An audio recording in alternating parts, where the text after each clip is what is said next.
Mesdames et messieurs, bonsoir. Nos programmes à langue française commencent maintenant. J'ai le plaisir de vous tenir compagnie jusqu'à 20h, heure locale du Caire. Tout de suite, un journal complet qui vous est présenté par ma collègue Yara Choucha et moi-même, Ashraf Massoud. Bonsoir Yara. Bonsoir Ashraf, bonsoir tout le monde. Et voici les principaux titres. Le président Abdel Fattah el-Sisi assiste à la célébration de Noël orthodoxe à la cathédrale de naissance du Christ dans la nouvelle capitale administrative. Par les forces de l'occupation israélienne sur un nombre de régions dans le nord et le centre de Gaza. Et en Syrie, les vols internationaux reprennent à l'aéroport international de Damas pour la première fois depuis la prise du pouvoir en Syrie.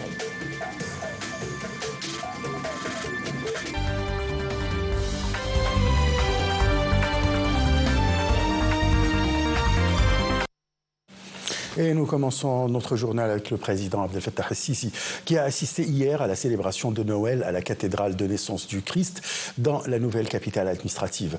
Le chef de l'État a adressé ses sincères vœux de Noël au souverain pontife, souhaitant un avenir prospère à l'Égypte et à son peuple. Le président a salué comme profondément enraciné l'unité nationale qui a uni les Égyptiens tout au long de l'histoire. Dans un message transmis par les ambassades et les consulats égyptiens du monde entier, le chef de l'État a souhaité un joyeux Noël aux Égyptiens chrétiens vivant à l'étranger. Et dans un message publié sur les réseaux sociaux, le président Abdel Fattah el-Sisi a félicité le peuple égyptien à l'occasion du Noël orthodoxe. Le président a assuré que la célébration de l'anniversaire du Jésus-Christ concrétise les valeurs de la tolérance, la fraternité et de l'unité patriotique qui est une partie intégrante de l'histoire de la nation et un aspect de l'entité égyptienne.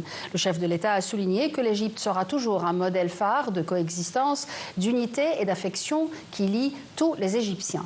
Toute confession confondue, avec un sentiment d'appartenance solide. Le président a invoqué Dieu que cette occasion suscite toutes les valeurs de la bonté et la prospérité. L'épouse du président de la République, Mme Intisar el-Sisi, a félicité le peuple égyptien à l'occasion du Noël orthodoxe. Dans un message publié sur les réseaux sociaux, elle a espéré que l'unité et la fraternité perdureront parmi tous les Égyptiens.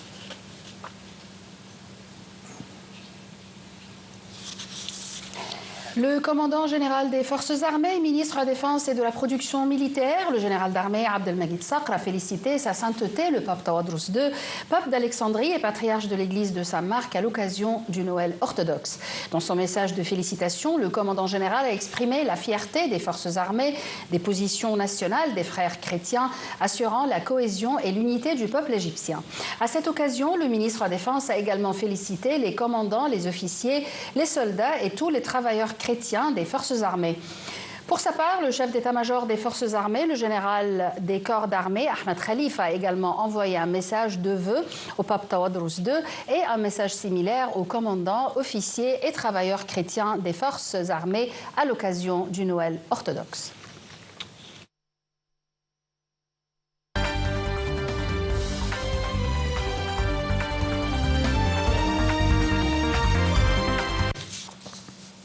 Des pourparlers israéliens sont en cours pour conclure un accord sur le retour des détenus dans la bande de Gaza, selon des rapports palestiniens.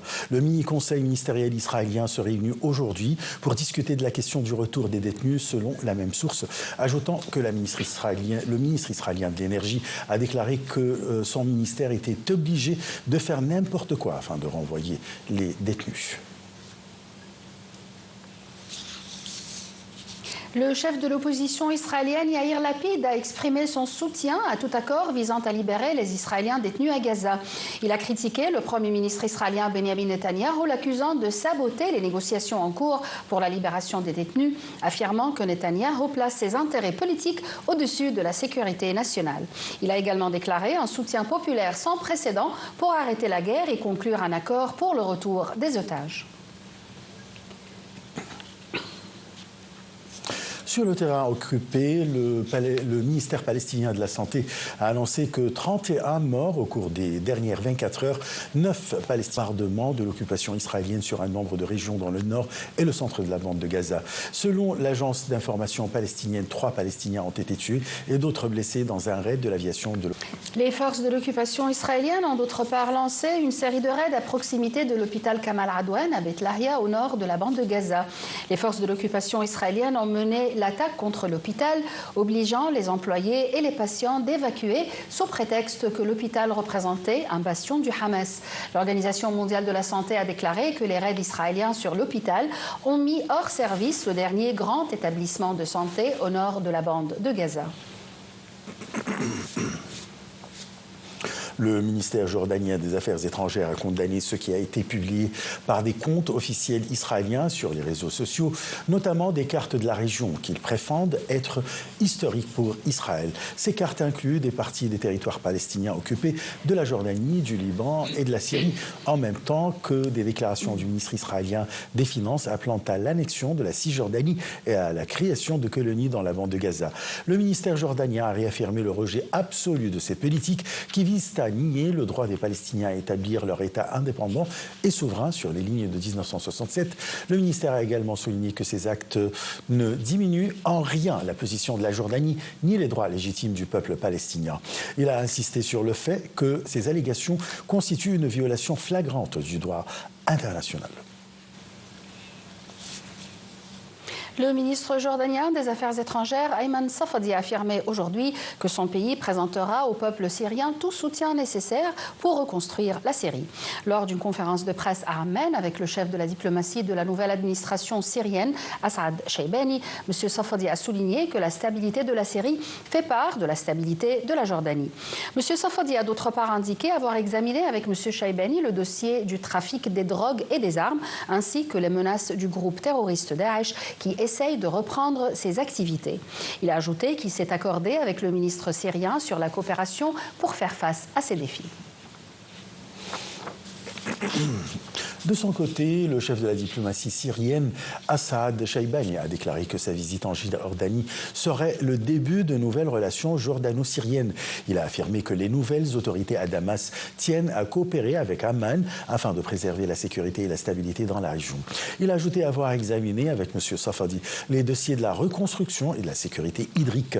Shaybani a appelé les compagnies jordaniennes à se rendre en Syrie pour exploiter les nouvelles perspectives de coopération entre les deux côtés.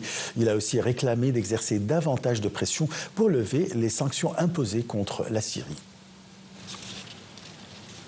Les vols internationaux ont repris dans une atmosphère de liesse à l'aéroport international de Damas pour la première fois depuis la prise du pouvoir en Syrie. Un premier avion de la compagnie nationale Syrian Airlines a décollé aux Émirats arabes unis avec 145 passagers à bord. L'autorité de l'aviation civile et des transports aériens avait annoncé que des vols internationaux seraient reçus à destination et en provenance de l'aéroport international de Damas, tout en rassurant les compagnies aériennes arabes et internationales que les autorités syriennes entament les travaux de réhabilitation de l'aéroport de Damas et d'Alep. D'autre part, un avion d'aide qatari est arrivé à Damas avec une aide humanitaire de 23 tonnes de nourriture et des matières médicales. L'aide s'inscrit dans le cadre des travaux du prolongement du pont que Doha parcourt pour secourir les Syriens et contribuer à améliorer les conditions humanitaires et de vie que les Syriens connaissent actuellement. Il s'agit du 3e avion qui a atterri à l'aéroport de Damas et le 8e avion au pont aérien qatari. Le chef du gouvernement libanais, Naguib Mikati, a mis en garde contre la poursuite des violations israéliennes de l'accord du cessez-le-feu, ce qui menace la paix et la stabilité du pays. Le Premier ministre libanais a renchéri qu'il exige de mettre fin aux agressions israéliennes répétées contre des villages du sud du pays et aux violations du cessez-le-feu. Il a assuré la nécessité de mettre en application la décision onusienne 1701 et le retrait total des territoires occupés. Mikati a souligné que la mise en œuvre de la décision des Nations Unies est la responsabilité du Liban aussi bien que d'Israël. Des médias libanais ont déclaré que l'armée poursuit aujourd'hui son redéploiement au secteur occidental après son entrée à la ville frontalière d'El Naqoura. De son côté, l'envoyé américain Amos Hochstein, en visite au Liban, a annoncé que les forces israéliennes avaient commencé leur retrait d'El Naqoura, à l'extrême sud du pays, plus d'un mois après l'entrée en vigueur du cessez-le-feu entre l'armée israélienne et le Hezbollah. Il s'agit depuis le 27 novembre du deuxième retrait israélien dans le sud du Liban, alors que les casques bleus de l'ONU et le Premier ministre libanais Najib Mikati ont demandé fin décembre à l'armée israélienne d'accélérer son retrait.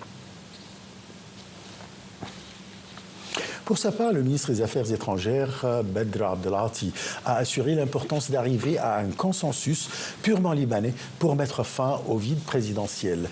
Lors de son appel téléphonique avec son homologue français, Jean-Yves Le Drian, Abdelati a estimé qu'il faut que tous les partis œuvrent à autonomiser les institutions nationales libanaises, tout en assurant que l'Égypte tient à soutenir le Liban dans cette phase critique.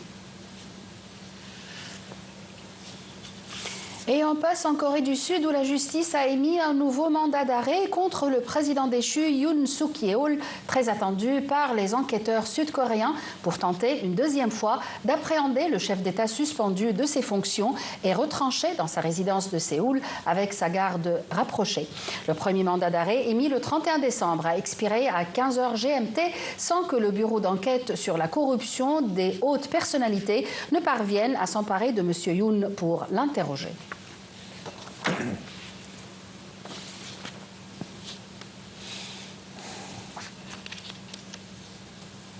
Le Soudan du Sud a annoncé aujourd'hui la relance dès demain de sa production de pétrole, près d'un an après la rupture de l'oléoduc permettant son exportation au Soudan en guerre.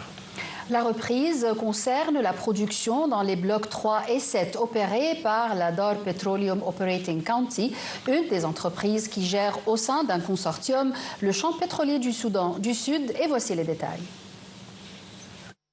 Le Soudan du Sud a annoncé mardi la relance dès demain de sa production de pétrole, près d'un an après la rupture de l'oléoduc permettant son exportation au Soudan en guerre. Cette avarie a accru la crise qui sévissait déjà, entraînant un bond de l'inflation et l'effondrement de la monnaie locale, la livre soudanaise face au dollar. La reprise concerne la production dans les blocs 3 et 7 opérés par Dor Petroleum Operating County, une des entreprises qui gère au sein d'un consortium le champ pétrolier du Soudan du Sud. Le Soudan avait déclaré un cas de force majeure après la rupture de l'oléoduc stratégique en février dernier dans une zone d'opération militaire, l'empêchant de remplir ses obligations de livrer le pétrole brut et via l'oléoduc. Le responsable a souligné que la reprise sera un processus progressif avec un objectif de 90 000 barils par jour pour les 6 premiers mois. Avant l'interruption, la production dépassait les 150 000 barils de brut par jour, selon la revue statistique BP de l'énergie mondiale. Dans ce pays d'environ 12 millions d'habitants, dont la majorité vit sous le seuil de pauvreté, la manne pétrolière est très largement détournée à des fins politiques et d'enrichissement dans ce pays classé parmi les plus touchés par la corruption. Fin de ce journal, merci de l'avoir suivi. On se retrouve dans quelques minutes avec une nouvelle édition d'Au cœur de l'actualité qui vous sera présentée par Yara Choucha. À tout à l'heure.